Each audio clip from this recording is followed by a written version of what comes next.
Mansa-X delivered a return of 20.45% before fees in 2021. So that's a net return of 15.45% net of fees. This compares to a return of 23.75% in 2020, which was a net return of 18.75% before fees. So that's a return of 15.45% net of fees in 2021 versus a return of 18.75% net of fees a year prior. 2021 was an interesting year. Stocks remained resilient. Global stocks continued to surge in spite of concerns that they wouldn't, for some reasons I'll mention later. We saw the S&P gain of over 26% last year. We saw commodity prices, oil especially, surged over 50%. And this was all very interesting to observe throughout the year. Some commodities such as gold were barely unchanged, just slightly under 3% movement over the year. And we still saw the dollar continue to gain throughout 2021. From a portfolio administration perspective, one of the things that on our side we had to really watch out for was concerns around the resurgence of COVID earlier in the year, specifically the Delta variant, which was a concern for investors at the beginning of the year. Then towards the end of the year, central bank policy around concerns around inflation. We are now looking at the highest inflation rates in the US for the last 21 years. An inflation rate of almost 6.8% has caused central bankers to start questioning their stimulus program. And we have seen the Federal Reserve mention that they will have to scale back or completely stop their quantitative easing program, or even more likely actually start increasing interest rates. If you look at the 10-year yields, they are now closer to 1.9% compared to 1% at the beginning of last year. And so these are some of the reasons why at Mansa-X we were very cautious during the year. And that caution, of course, it results in a slightly lower return than in a year where you're a lot more aggressive.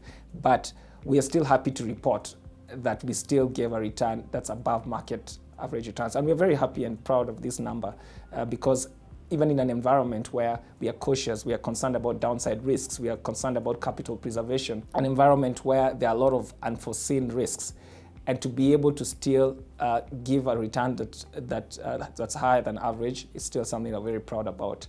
Now, if you look at the performance of the fund since inception for the last 3 years, you will see that the fund has still delivered a net return almost 18%, 17.7 to be specific. So we feel that this is a really good number, and we feel that this is a number that can be sustained and continues to give us confidence in the diversification strategy that we created for Mansa-X. The ability to give investors exposure to different asset classes means that we will continuously be able to give above average market returns, even if we are applying caution depending on the market environments that we are faced with. In 2021, we had two major global market developments. The first one was concerns around the resurgence of COVID. Then the second one was inflationary risks. So on the first one, you have a Delta variant being announced in January, rather at the beginning of 2021. Then towards the end of 2021, again, you have a new variant being announced, which is the Omicron variant. So those two instances, of course, caused an effect on the market where portfolio managers had to really be a bit more risk averse as they studied the effects of these two variant announcements on markets. Of course, markets were very resilient, as I mentioned earlier. We saw stock markets continue to surge in spite of these variant announcements. But at the point that they were announced, there were significant impacts on markets. In fact, if you look at around the week when the Omicron variant was announced, we saw markets lose as much as 5 to 6% in a week. So this obviously had impacts on global markets and made it very interesting for portfolio managers and how they approached how they allocated assets within 2021. Then the second thing was inflationary pressures. Now, this has mostly been caused by supply chain concerns. If you look at the Chinese zero tolerance policy on COVID, it has created a situation where ports sometimes have to be closed, creating a situation where goods are not shipped on time. Now, why this creates inflationary pressures is because the main markets that consume, like the US, are right now they're completely open. So if goods cannot be supplied to a market that is now consuming even more than it was consuming before, then you create what is called a supply chain inflationary effect. This is why if you look at the inflation numbers for last year, they're actually quite shocking. With the US having an inflation rate of 6.8%. That's the highest level of inflation we've seen for the last 21 years. Here at Mansa-X, these sort of events help us to continue to apply diversification to our portfolio. And it's important to mention that diversification is really not just the specific instruments that you're buying or selling, it's really even just the sectors. So if you look at the stocks we hold, for example, some of our stocks are in healthcare stocks.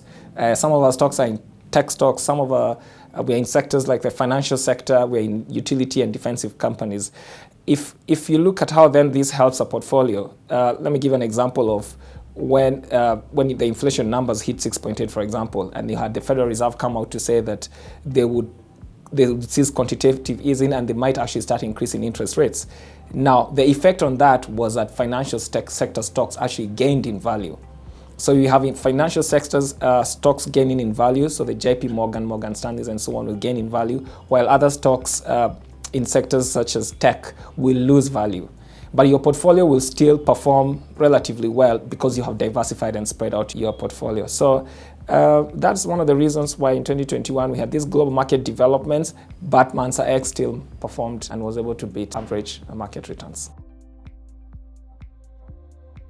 In 2021, Mansa-X largely derived its returns from investments in US stocks. And we're very happy that we took a very aggressive approach towards investing in this market. If you look at the movement of the S&P 500, this index moved 26%. It gained 26% last year. But going into specific stocks that Mansa-X holds, you will see that our returns were much higher for the individual stocks that we chose and isolated. Pfizer, for example, we own Pfizer, and Pfizer surged 60% last year. We own CVS Pharmacy. CVS surged 51% last year. We own Alphabet. So Alphabet is a company that owns Google. This one surged 65% last year. This is actually one of our top 10 holdings, and we usually publish this in our fact sheet. If you look at the movement of Nvidia, a semiconductor company that we also own, it surged 125% in 1 year last year. So you can imagine that's a significant movement. Again, it's one of our top 10 holdings. From the financial sector side of the business, we own Morgan Stanley that moved 43% last year. Toyota surged 20% last year. Microsoft 50%. So if you look at all these individual stocks, we own stocks that actually beat the average return of the US stock market. And this is one of the reasons why Mansa-X was able to deliver a good return. Some of our top holdings, such as gold, actually lost a bit. They lost about 3%. And we continuously hold gold, and sometimes investors might wonder why. We hold gold because it's really a very good hedge if you go into periods of high inflation. Investors would typically then move to safety assets, and gold is considered one of them. So from our perspective, we'll continue to hold gold. We've seen a recovery of prices this year, and we continuously expect that gold will trade to levels of up to $2,000 an ounce. From a treasury bonds perspective, last year was a bit difficult because interest rates continued to rise, and this caused the secondary market in treasury bonds, especially locally, not to be as interesting. This again continues to reinforce our argument that diversification is important, because even if fixed income was not performing as well, we were able to recover that lost income via trading, having significant returns from the stock markets. When it comes to currencies, we were very optimistic and bullish on the dollar, and we continued to sell most currencies against the dollar through a combination of spot trading and derivatives trading. So a combination of those two enabled us to also squeeze out a good return from trading currencies, and this is really for most of the major G10 currencies. So this also helped Mansa-X gain a return. And just to explain the derivatives that we trade, this is really just getting into positions in option contracts, for example, and these contracts help us to gain to have a longer-term view on currencies, and prevents short-term and less profitable trading around currencies, which is a strategy that we'll continue to use in the fund. So we continue to be very bullish on Safaricom. In fact, our research desk here at Standard Investment Bank released a report on Safaricom last year in November, on the 12th of November. And one of the things that we continue to emphasize is that, yes, the move into Ethiopia might have a dilutive short-term effect, but we believe that there's an accretive effect in the long term. We believe that Safaricom and its quest to transform itself into a technology company can only make it a better company in terms of earnings. We're very confident that earnings can only improve, margins can only improve, mostly because you have this company touching all areas of our lives, from data to payments, processing, and just very recently, the move into making M-Pesa an Africa-wide platform. And you can imagine what that does to revenues. So we're very confident about Safaricom, and we actually believe that lower prices should just give investors a better entry point. We will do the same thing here at Mansa-X. In 2022, here at Mansa-X, there are two things we'll be monitoring very closely. So the first one is inflationary pressures created by supply chain constraints. And then the second one is really how central banks react to this. First, we expect that supply chain constraints will remain. China's zero tolerance on COVID, we expect that to remain for now. And even if it does not, the lag created by that will still continue to have an effect in the first quarter of this year. The second thing, we still expect that the central banks will react aggressively to this supply chain, to the inflationary pressures created by this. We don't expect that the Federal Reserve is comfortable with inflation rates of 6.8% in the United States. So we believe that they will come very aggressively to slow this down. And just to give an example, last year, when I was giving my Q1 performance review, the 10-year US Treasuries were trading at 0.9%. And now this year we have started the year with 10-year US Treasuries at 1.8. That's double what they were last year. So there are obviously very serious concerns around a very aggressive uptick in interest rates. So what are we going to be looking at? So the first thing that would benefit from higher interest rates will be the financial sector. So we'll be going aggressively into financial sector stocks. So we'll be buying a lot of bank stocks, especially US bank stocks. So we'll be looking at stocks like Goldman Sachs, JP Morgan, Morgan Stanley. Outside the US, we'll be looking at banks like Australian, New Zealand Bank. And this we expect should do very well based on higher interest rates. Supply chain constraints should push the cost of commodities like oil much higher. So we'll be looking at energy stocks. Like Chevron, Exxon Mobil, Royal Dutch Shell. We expect that those should benefit from the rise in energy prices, the cost of energy commodities such as oil. And speaking of oil, we are currently trading at 85, which is a significantly higher price than where we were last year because it surged over 50% last year. We expect a continuation in this price rise. So the next stop we believe should be over 100. So we believe that oil prices will actually increase this year. On our gold outlook, we still think that gold should continue to increase in value. We are trading over $1,800 an ounce right now. We expect that gold should eventually trade at around $2,000 an ounce. We still think that consumer staples and utility stocks are good stocks to own because they're very defensive. And in environments where interest rates are rising and there's a lot of uncertainty, these tend to perform very well. So we'll be looking at stocks like Procter & Gamble, PepsiCo. For utilities, we'll be looking at companies like Dominion Energy. And we also think pharmaceutical stocks should still continue to do well. The fact that you still have a narrative around health concerns on COVID and the new awareness about the importance of vaccines means that stocks like Pfizer, for example, should still continue to do well and we'll still be closely monitoring this. From a currency perspective, we are still bullish on the dollar. This is against most major world currencies, but also emerging and frontier and emerging market currencies. We still believe that the dollar will continue to gain against this. We will approach our trading of currencies using a capital efficient model. So mostly we'll most likely tone down on our holding of actual physical currencies and trade more using derivatives in a bid to increase our capital efficiency within the fund, which should also increase the amount of cash holdings that we hold in the fund. Because for us, it's also been very important that not only can we give you a good return, but we also need to be very liquid for our investors to be able to access funds as and when they need them. Mansa-X, again, will continue to be very well diversified. As I've mentioned, a diversification is not just in the instruments that you hold, but also in the sectors that you hold to prevent what you call correlation risk. So we'll continue to use that approach. It might not give you very high returns compared to maybe a very much more aggressive portfolio, but this helps us to prevent any risk to our investors' capital. So as we continue to be bullish on financial stocks globally, locally, we're also still bullish on local banking stocks. We still believe that the KCBs, the equities, we still believe that they will have significant price increases this year, especially around the time results have been released. We expect that there will be a surge in their stock prices. Safaricom, we believe that as the situation in Ethiopia starts to ease, which we believe it will, then the stock should benefit from that over and above its financials. Mansa-X was actually designed and created specifically to give investors diversification from the risks that can come from any one region. Okay, so if you look at how Mansa-X operates, we buy and invest in assets in different locations around the world. This is exactly why we call it a multi-asset strategy fund.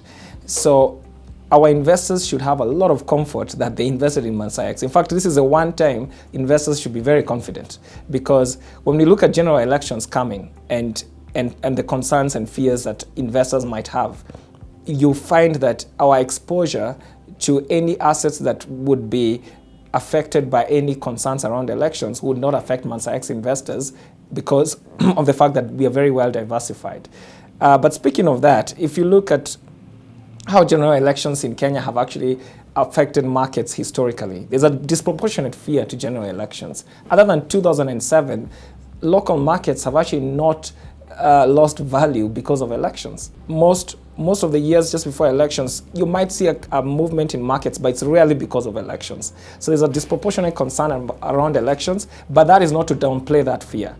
Here at Mansa-X, we are very well diversified. Again, I repeat, we've invested in assets and commodities spread out across not just different regions, but different asset classes. We are in stocks around the world, we are in commodities, we are in metals, we are in currencies. All those are very delinked from what may or may not happen locally.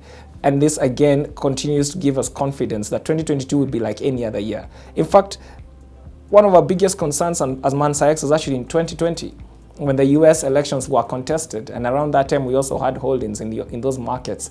That was actually a bigger risk than the Kenyan market is for us. So I want to just make sure to emphasize to our investors that Mansa-X remains the best investment you can make during a period like this. In fact, you should be looking to increase your investments in Mansa-X during this period because of the fact that we have diversified your risk away from the local goings on. I would also like to take this opportunity to thank our investors for believing in us, for believing in Mansa-X.